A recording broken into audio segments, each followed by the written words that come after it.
Assalamualaikum warahmatullahi wabarakatuh. Selamat pagi dan siang teman-teman semua dan orang-orang yang hadir di sini sebagai penonton setia saya.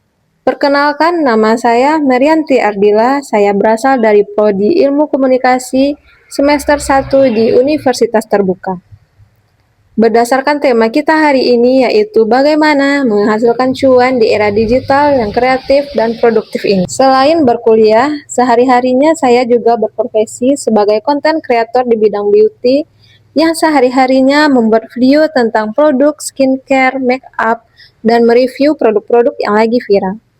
Dan dari pengalaman saya ini, saya menyadari bahwa dunia digital dan media sosial tidak hanya digunakan sebagai hiburan saja, tapi bisa juga menghasilkan cuan dan penghasilan yang nyata. Kalau kita lihat data dari laporan We Are School pada tahun 2024, 99% Gen Z itu sudah terhubung ke internet, dan 89,7%-nya menjadikan internet dan media sosial tidak hanya sebagai hiburan, tapi sebagai ladang untuk menghasilkan cuan dan penghasilan.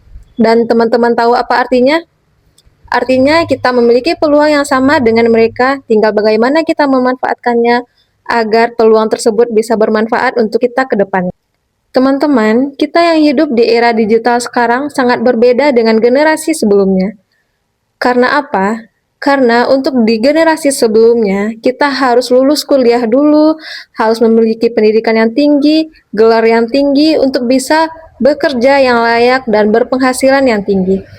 Tapi kita yang ada di era digital sekarang dengan modal yang sangat sederhana, yaitu dengan menggunakan handphone, laptop, dan internet, kita sudah bisa memulai sesuatu dari sekarang. Bahkan menurut kata data pada tahun 2024, freelancer di Indonesia sudah bisa menghasilkan 1,5 juta per bulan. Dan menurut saya itu angka yang cukup untuk memenuhi kebutuhan mahasiswa di era sekarang ini. Sebagai mahasiswa, kita punya banyak peluang. Misalnya saja, bagi teman-teman yang jago desain atau menggambar, bisa saja menawarkan jasa poster maupun feed Instagram. Yang jago menulis, bisa menawarkan jasa copywriting, dan yang jago editing bisa menawarkan untuk jasa pembuatan video, konten kreator, dan bagi UKM kampus yang membutuhkan. Banyak teman-teman kampus yang memulai dari hal yang kecil, misalnya saja membuatkan video untuk teman-temannya, membuatkan video untuk kebutuhan organisasi, bahkan membuatkan video untuk kebutuhannya, menyampaikan hal-hal yang inovatif dan kreatif. Dari hal-hal kecil tersebut, lama-lama akan semakin berkembang. Bahkan saat ini ada peluang untuk berjualan online, yaitu tanpa menstok barang, mempacking barang, maupun mengirim barangnya. Karena teman-teman bisa berprofesi sebagai dropshipper atau sebagai reseller produk viral tanpa perlu menstok barang.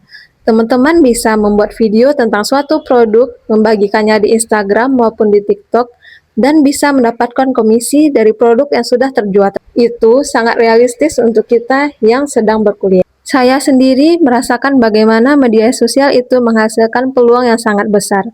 Karena dari buat konten beauty, saya bisa mendapatkan peluang dan penghasilan dari paid promote, kerjasama brand, maupun komisi afiliasi dari produk yang saya jual.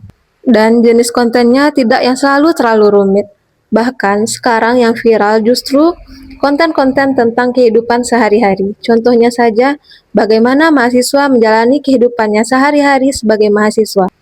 Ada juga mahasiswa yang mereview barang-barang murah, yang bisa memanfaatkan uang 10.000 untuk makan sehari. Yang menarik, konten-konten sederhana itulah yang paling banyak menarik penonton pada saat ini, karena sangat relatable dengan kehidupan kita. Dan apabila sudah banyak penonton, sudah banyak yang mengikuti kita, dan banyak yang tertarik dengan konten-konten kita, dari situlah awal peluang cuan mulai berdatangan. Tapi saya tahu sebenarnya banyak teman-teman yang ingin memulai tapi masih minder dan ragu. Takut tidak sempurna, takut tidak ada yang menonton, dan bahkan takut dilihat keluarganya sendiri maupun teman-teman.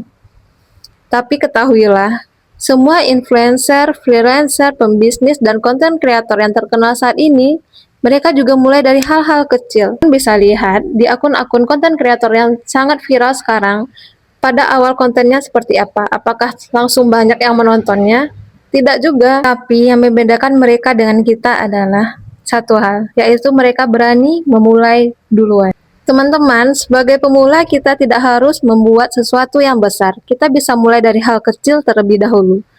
Contohnya saja, teman-teman bisa membuat video 30 detik per hari.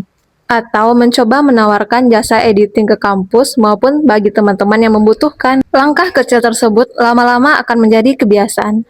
Dan kebiasaan itulah yang akan membentuk skill kita, yang kedepannya akan menunjang kehidupan kita di dunia kerja ke depannya. Di era digital seperti sekarang ini, justru yang paling penting bukan siapa yang paling jenius, tapi siapa yang berani memulai, yang berani mencoba, dan bertahan melewati prosesnya. Kita semua punya peluang yang sangat besar, tinggal bagaimana kita memanfaatkannya. Sebagai mahasiswa, kita tentu punya ritme yang sibuk, seperti berkuliah, membuat tugas, tutorial online, ujian, dan bahkan banyak kegiatan lainnya. Tapi apabila kita bisa mengontrol waktu itu dengan baik, mereka bisa berjalan berdampingan. Kita bisa berproduktif di dunia digital dan melaksanakan tugas kita sebagai mahasiswa. Dan kalau kita bisa mulai membangun dari sekarang, coba teman-teman bayangkan apa yang akan kita dapatkan 1 bahkan 2 tahun ke depannya. Teman-teman semuanya, kita hidup di era yang penuh peluang, peluang untuk belajar, peluang untuk berkembang, dan peluang untuk mandiri secara finansial. Peluang untuk berkarya dan dikenal, peluang untuk menjadikan hobi sebagai sumber penghasilan. Akhir kata, saya ingin mengajak teman-teman semuanya untuk berani memulai tanpa menunggu sempurna. Karena di era digital sekarang, yang paling penting bukan siapa yang paling jenius, tapi siapa yang paling berani memulai mencoba dan siapa yang paling konsisten berkarya. Terima kasih atas perhatiannya semuanya. Assalamualaikum warahmatullahi wabarakatuh.